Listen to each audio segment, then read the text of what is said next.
So అమ్మ ఇప్పటి జనరేషన్లో అయితే భర్త భార్యను చంపుకోవడం లేదా భర్తే భార్యను చంపుకోవడం ఇవన్నీ ఎక్కువ అయిపోతున్నాయి. ఇద్దరు ఒకరినొకరు చంపుకోవడం.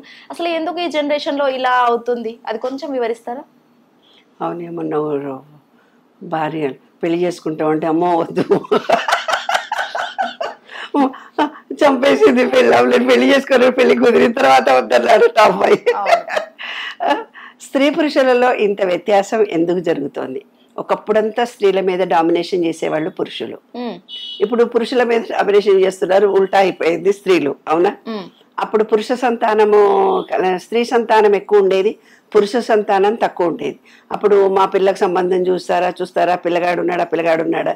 ఇవాళ మగ పిల్లల తల్లిదండ్రులందరూ కాళ్ళకు మెట్టలు ఉన్నాయా ఈ పిల్లకు, లేకుంటే పెళ్ళయింది అనుకోని తిరుగుతున్నారు. అంటే ఏంటి? ఎప్పుడైతే స్త్రీ పురుషులలో ఇంత వ్యత్యాసము హావభావాల్లో, మనుషులో శాస్త్రీయతలో, మన నిత్య జీవిత వ్యవహారంలో ఎన్ని రకాలైన తేడాలు వచ్చినాయి. ఒక పురుషుడు స్త్రీ ఒక కుటుంబము అనే వ్యవస్థ లేకుండా అయిపోయి ఒక స్త్రీలను చాలా హింసించడం మొదలుపెట్టారు. ఎప్పుడైతే ఒక స్త్రీని హింసిస్తారో అంటే రాను తరంలో స్త్రీలు దొరకరు, లేదా దొరికినా కూడా వాళ్ళను కూడా ఇలాగే హింసిస్తారు. అది విశ్వ రహస్యం. ఏదైతే 8 ఆకారంలో విశ్వంలో మీరైతే ఏ స్త్రీ శక్తిని చాలా ఎక్కువ ఇబ్బంది కలిగించారో ఆ స్త్రీ శక్తి వల్లనే పురుషులు ఇమీడియట్ గా బాధపడితే గాని ఈ జీవిత సాఫల్యం జరగదు. అదే 8 అనంతము అన్నమాట. అంటే ఏంది? ఈ విశ్వంలో స్త్రీ పురుష శక్తులు రెండు ఈక్వల్ గా ఉన్నాయి. పురుషుడు స్త్రీ, పురుషుడికి స్త్రీ శక్తి ఎక్కువ ఉండొచ్చు, స్త్రీకి పురుషుడి శక్తి ఎక్కువ ఉండొచ్చు. అయితే ఈ రెండు స్త్రీతత్వ మనలో పురుషతత్వమే ఏంటంటే పురుషుడిలో స్త్రీలో పురుషతత్వం అనేది ధైర్యము ఆచరణ. పురుషుడు ఒక ధైర్యము ఒక ఆచరణ పురుషుడు. స్త్రీతత్వం ఏమిటంటే ప్రేమ స్వీకరించాలి.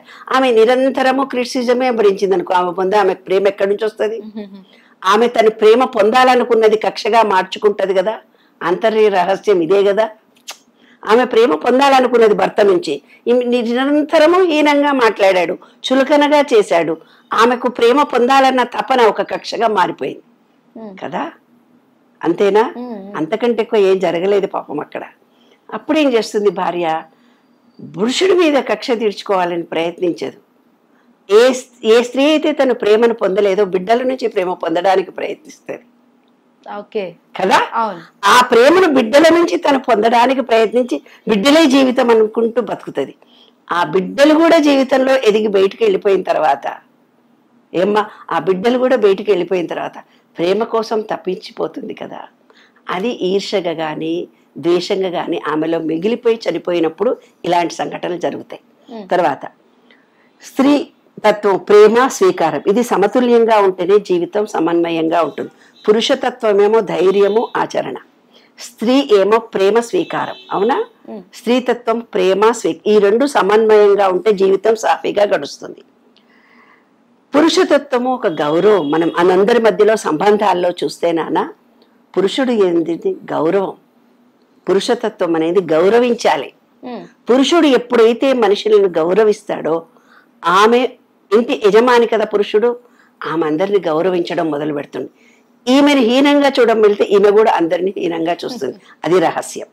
సహనశీలత స్త్రీతత్వం. రెండు కలిసి పురుషతత్వం ఏమో గౌరవించడం ఆయన ధర్మము, స్త్రీతత్వం ఏమిటిదంటే సహనంగా ఉండడం ఆమె ధర్మం. సహనంగా లేదు, ప్రతిసారి ఆమె ఇరిటేట్ అవుతుంది. ఇరిటేట్ కావడానికి ఆమెకు జీవితంలో మెచ్యూర్ అయినప్పుడు, పిల్లలు పుట్టినప్పుడు, పీరియడ్స్ ఆగిపోతున్నప్పుడు ఆమెలో సహనశీలత ఆటోమేటిక్గా తగ్గిపోతుంది. తగ్గిపోయిన సమయంలో ఆ కుటుంబ సభ్యులు ఎవరైనా సైన్స్ పరంగా ఆమెకు ప్రేమ సపోర్ట్ కావలసిన టైంలో ఇవ్వకపోవడం మూలంగానే కుటుంబంలో గొడవలు జరుగుతున్నాయా బాబు. అందుకే గొడవలు జరుగుతున్నాయి. అన్ని ఆమెనే చెయ్యాలి, అన్ని తన మగుడే చెయ్యాలి. వాళ్ళకు కూడా హార్మోనల్ ఇంబ్యాలెన్స్ ఉంటాయి కదా ఒక ఏజ్ తర్వాత. కొన్ని వాళ్ళల్లో అన్ని మగుడే చేయాలని అనుకోవడం, ఆమె అనుకోవడము, అన్ని పెళ్ళామే చేయాలనుకోవడము. అంటే సృష్టికి విరుద్ధంగా ఆలోచన భావాలు మనలో బయలుదేరుతున్నాయి. ఎప్పుడైతే స్త్రీ పురుష సమతుల్యత రూపిస్తుందో అప్పుడు పూర్వకాలం ఏం చేశారు తెలిసినా నాన్న? ధ్యానంతో స్థిరత్వ ధ్యానంతో పురుషతత్వాన్ని ఇంక్రీజ్ చేసుకోమన్నారు, మెడిటేషన్ చేసుకోమన్నారు. ఆవేశాలకు పోకుండా స్త్రీతత్వంతో కలిసినప్పుడు అంటే ఎప్పుడైతే ఆవేశాన్ని అతను కంట్రోల్ చేసుకుంటాడో స్త్రీ సునిశ్చితత్వాన్ని అర్థం చేసుకునే ఆ లెవెల్లోకి అతను వస్తాడు. ఈమె ఎప్పుడైతే ఆనంద స్థితిని పొందగలుగుతుందో కుటుంబం అందరికీ ఆనందం ఇచ్చేది ఈమెనే. అందుకే అన్నారు చూడన్న, శివుడికి ఎంత చదివినా కదా అమ్మవారి శక్తే ఇంట్లో వస్తుంది అని అన్నారు. ఆ అమ్మవారి శక్తి లేకపోతే సృష్టే జరగదు. అందుకే అమ్మవారి శక్తి గురించి పూజలు చేస్తాము అంటారు. కాబట్టి ఆమె ఆనందమయమైన స్థితి, పురుషుడు ఇచ్చినటువంటి స్థితప్రజ్ఞతతో పురుషతత్వంతో భావావేశ అనుభవాలను స్త్రీతత్వంతో కలిసినప్పుడు మనకొక ఆనంద స్థితి ఏర్పడుతుంది. పురుషతత్వము స్త్రీతత్వం. మరి శరీరతత్వాన్ని కూడా మనం అర్థం చేసుకుందాం. ఏమ్మా, ఒంటరిగా ఉండే సమయంలో సున్నితత్వమైన స్త్రీ పని సమయంలో పురుషతత్వాన్ని పొందుతాం. మనం సున్నితత్వంతో ఉంటాము, పని వరకు ఎక్కువ అయిపోవచ్చు, మొగరాయిలాగా పనిచేస్తాం, అంటే పురుషతత్వం ఎక్కువ అవుతుంది. అప్పుడు అతని మీద డామినేషన్ ఎక్కువ అవుతుంది. అతని మీద అనేట వరకు ఈమె నన్ను తిడుతుంది, ఈమె నన్ను చేస్తుంది, ఈమె నన్ను క్రిటిసిజం చేస్తుంది అనుకుంటున్నాడు తప్ప ఆమె పురుషతత్వం ఎక్కువ హార్డ్ వర్క్. కరెంటు బిల్లు నువ్వే కట్టరా అన్నాడు, వాటర్ బిల్లు నువ్వే కట్టరా అన్నాడు, పిల్లల ఫీజు నువ్వే కట్టరా అన్నాడు, నేను ఉద్యోగం చేసి వస్తున్నా అన్నాడు. మరి ఎప్పుడైతే ఆమెలో కార్యనిర్వహణ శక్తి అంటే పురుషతత్వం చేసే డ్యూటీలు ఆమెకు పోయినప్పుడు మరి ఆమె కోపం రాక ఏం చేస్తుంది? సైన్స్ ఇది కదా. కాబట్టి కోపం వచ్చింది. కోపం రావాలన్నప్పుడు ఇతను అర్థం చేసుకోవాలి, నేను కూడా కొన్ని బాధ్యతలను నేను స్వీకరించాలి. అయ్యో, నా కొడుకు చిన్నప్పటి నుంచి పనులు అలవాటే లేవు, ఇన్ని పనులు చేస్తున్నాడు. అరే, ఎవరి కోసం చేస్తున్నాడు?